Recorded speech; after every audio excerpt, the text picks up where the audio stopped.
Hello and welcome to my channel, Energy Vampires. Okay, so I want to take this opportunity in this video today to tell you my personal story. To let you know a little bit about me. And I'm going to tell you the story of how I came to be where I am today in my mindset, in my thoughts, in my beliefs, and my background as a Christian person. Okay, so I will go through that. Now, there'll be points that I make during my story that will rouse a lot of curiosity and interest, and I will be addressing these in future videos, okay? So I encourage you to subscribe to my channel, and if you subscribe, you'll get notified of my future uploads, and, you can listen to the various things that I've come to discover and come to believe. And then, of course, offer your thoughts in the comments. Please do that. If you're a Christian watching this, I welcome you with open arms to put forward your rebuttals and counter arguments to what I'm about to say. I do welcome debate. I enjoy it. Okay. And yeah, let's proceed. Okay. So this is my story, right? Well, when I was born, my family, my father was non-religious. My mother, she was a Jehovah's Witness. I have brothers. My brothers kind of went off fishing with my dad on the weekend, whereas I followed my mother's footsteps and I attended the Jehovah's Witness meetings. Okay. Now, occasionally I went fishing, right? But for the most part, I was getting into Jehovah's Witnesses, right? So I did that for years and years and years, studied the Bible, their interpretation of the Bible. I was quite heavily involved, went to all the meetings, there's midweek meetings as well. Did that for many, many years. Okay. And then when I was 18, I took a new direction, which is very unusual for a Jehovah's Witness, because Jehovah's Witnesses are taught to never, to never contemplate another religion or another denomination of the same religion, I might add, right? So like any other denomination of Christianity is from the devil. So you're not to investigate it, you're not to go near it. Any alternative way of thinking whatsoever is totally discouraged. So yeah, all your information comes from within the organization, right? So most people that are Jehovah's Witnesses, they remain Jehovah's Witnesses for the rest of their lives. Usually you get so indoctrinated that if you do happen to leave the organization, it's because you just don't want anything to do with anything, right? You don't usually replace it with something else. Well, I did, because when I was 18, I became a born-again Christian, and that had happened because I'd had an experience, what I believed to be a supernatural experience, which was not believed in by the Jehovah's Witnesses. They don't believe in the supernatural today, whereas I had had a supernatural experience, and it turned everything on its head. And I long story short, I went in a whole new direction, and I became a Pentecostal, and was one of those all through my 20s. Okay. Now, what had happened is I had stopped going to church because of various things that happened in my life. I had stopped going to church. Long story. I'll try and keep this short. So just take it that I had stopped going. That was the beginning of the end, and the greatest thing that happened to me, okay, because I'll tell you why. And especially if you're a Christian watching this video, you're going to relate to this, what I'm about to say, right? When you're a Christian, you're going to church, you're encouraged by your leadership to not miss church. They say, keep coming to church. Church attendance is very important, right? Now, why do they say that? Well, they can't really back it up with scripture because there's no commandment that says to go to church. It's not a prerequisite for salvation, but they say it's so important because you're getting around people that are like-minded. It encourages you. It keeps you away from the devil. Yeah, lots of talk about the devil. Okay, and they say, oh yeah, you don't want to backslide. You don't want to be led astray. So if you come to church, you're gonna be kept right. Okay. Well, now I know. Okay, why it's so important that they teach that. The reason they teach that is because if you backslide, quote unquote backslide, yeah. See, a Christian would have considered that I'd backslidden, right? I consider myself as quite the contrary. I was evolving into more enlightenment, right? Okay, so if you so-called backslide, right, it gives you a little bit of space, thinking space, a little bit of, you know, opportunity to think things through and reflect on the teachings that you are taught all the time, right? So that's exactly what happened, right? So I was thinking and I was investigating and I was like seeing things a bit more clear. Now that would not have happened if I was attending church, because if I was attending church I would have been closed-minded. I wouldn't have entertained any alternative thinking, right? But the fact that I had some space from that meant that I was more open to it. So what did I discover? Long story short, I mean, this is a long story and I can go into all the ifs and buts and all the nooks and crannies of this story, right? But it would be too long. So I'm just going to tell you some key things that I discovered when I had the freedom to discover it, okay? So the first thing is that the Bible is plagiarized. It's not original, okay? Now, like I said at the beginning of this video, I'm going to mention things that are going to like open up a whole big discussion, which I'm not going to in this video, but my future videos I'm going to talk about that. So plagiarism, right? The Bible is plagiarized, okay? The second thing is I discovered it's completely illogical, okay? Third thing is I discovered it's completely immoral. And the fourth thing is that it's inaccurate, okay? So just a very brief kind of glimpse into each of these, right? So the, okay, let's start with plagiarism, right? We're not going too deep on this, okay? But the plagiarism, take for example the Sumerian writings. They were written 5,000 years BC, a long time before the Bible was written. It's the same stuff, essentially.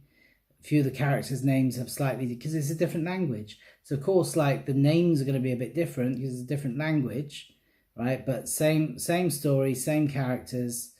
You know, you've got stories from different parts of the world, different times as well. So not just geographic, but chronological, okay? We're seeing the same stories throughout history and throughout the world, okay?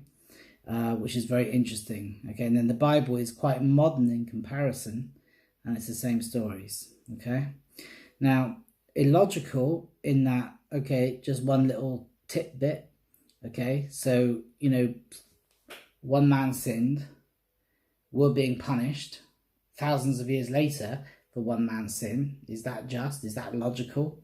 Okay, and the way out, the escape, the remedy for that so-called sin that we're paying for today from one man is blood, right? The Bible says there can be no forgiveness of sin without the shedding of blood. Why does it have to be that way? If God is omnipresent, all-powerful, right? Could he not just find another way, or not find another way, just decide another way? Just say, hey, that was a long time ago. Let's draw the line, you know, you guys are okay. Okay, so somehow there has to be like death of an innocent, not death of the person who committed the crime, but the death of an innocent, scapegoat. Okay, so in the Bible's case, it was God's very own son that he sent to be tortured and crucified. But he didn't stay dead. He rose, and then he had a massive reward. He became seated at the right hand of God, right? So, I mean, like, yes, he suffered extremely temporary, even if it was harsh, but then he didn't stay dead. So does that count? I don't know, but it just seems illogical to me, right? So Christians, they often talk, and I used to talk myself about being saved, quote unquote. It's like, you've got to be saved. Always talking about being saved. Well, it was years and years and years and years before I asked myself, hang on a minute, saved from what? What's this being saved all about? What are we being saved from? Well, they're talking about being saved from hell, right? And they're talking about being basically, you know, I mean, it's a well-known thing in the atheist community and I'm not entirely an atheist, by the way, but we'll go into more of that later. Okay, but, you know, God is willing to save us from himself. He will save us from what he'll do to us if we don't be saved, right? So it makes no sense. It makes no sense to me. It made sense at the time because I just accepted it by faith. But if you think cognitively about it, it is nonsense. It makes no sense whatsoever. And it's completely, it's not verging on the immoral. It is immoral. How is it moral that an innocent has to die for another person's crime?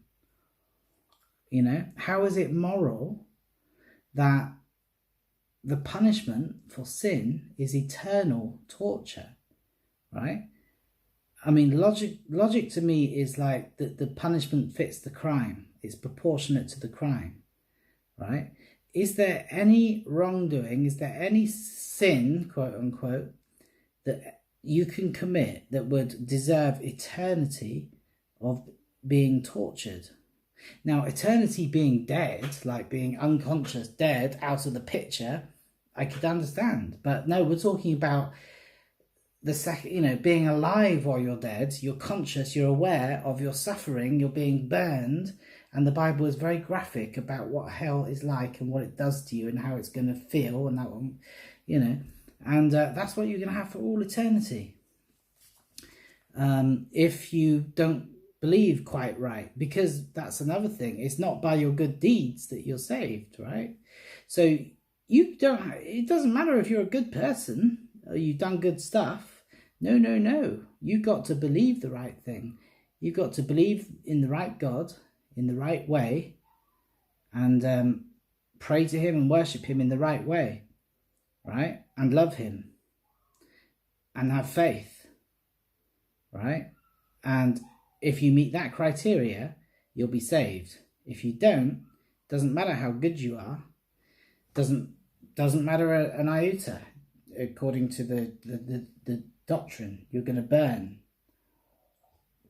Eternal burn. That's okay, right, anyway. And inaccurate. That's the fourth thing, is inaccurate. I will go into a lot more detail about all of these, by the way. Okay, but inaccurate, because, yeah, the Bible does not have any collaborating, independent verification of its authenticity. Okay, maybe from a historical point of view, yes. I mean, there are historical events that collaborate with some of the historical events of the Bible, granted. Yeah, but how can you possibly say that these are the words that Jesus spoke, right? And how can you possibly say that these are the words that this person heard in his head, right? The prophet, he heard it in his head and God said this. How can you possibly... I mean, who was there to witness when God was talking to Satan on the mountain? It was just Jesus and Satan, right? So, like, someone wrote that conversation down. Yeah. I mean, like, there's absolutely no way of verifying that any of this is true, right? So, my conclusion, and I'm going to close with this for this video. My conclusion is this, right? Either everything is false and that there's no truth in any of it, right? That's a possibility. The other possibility is that we were visited thousands of years ago by extraterrestrial beings from an advanced civilization, right? Which sounds outrageous, but it's highly probable. And I'm going to talk about that in an entire video on its own as well, because, you know, it sounds far-fetched, but it's not. Okay, so we may have been visited by supreme beings that, just because they're advanced doesn't mean that they're moral or good, right? I mean, you look at the animal kingdom. Advanced animals will prey upon more simple animals. And, just because they're more advanced doesn't mean they're kind and loving, right? Doesn't mean there's no, that's not a, you know, a given, right? Okay, so it could be that that's the case, and I'm going to go more into that in another video. So maybe these energy vampires came to the earth and assumed the title of God, or maybe they didn't. Maybe we just gave them that title. But they certainly didn't deny it. And maybe all this like animal sacrifice, and because it's funny how animal sacrifice predates the Old Testament and other religions, and all over the world there's always animal sacrifices. The gods always loved animal sacrifices. They always loved blood, right? Which is interesting because that's not unique either to Yahweh, right? So are these gods the same extraterrestrials? Interesting question, right? So there's a lot of interesting things on this topic alone, right? And if there's any truth in the Bible, and if you were to substitute God in the Bible with extraterrestrial, okay, then all of a sudden you can start joining the dots and it starts to make a bit of sense, right? But it's certainly not good, and it's certainly not moral. Now, some of you may be thinking, oh, well, the New Testament was moral. Jesus was all about love, and, well, let's talk about that in another video too, because no, it's not. No, it's not. I used to think that too. But no, if you really read it, it's not. It's very cruel and brutal as well. Anyway, that's enough from me in this video. Thanks for listening. And if any of you can identify with my story, maybe you've got a similar story of your own, please let me know in the comments. Let's connect. Let's chat, you know. Let's compare notes, compare stories, right? Because it's, you know, it's not too often that someone comes out of such a convicted belief system, okay? And yeah, I'm sure there'll be haters that want to rebut the things that I've said, and feel free as well, and I will respond politely and respectfully to your arguments. And thank you very much for listening. Take care. Bye bye.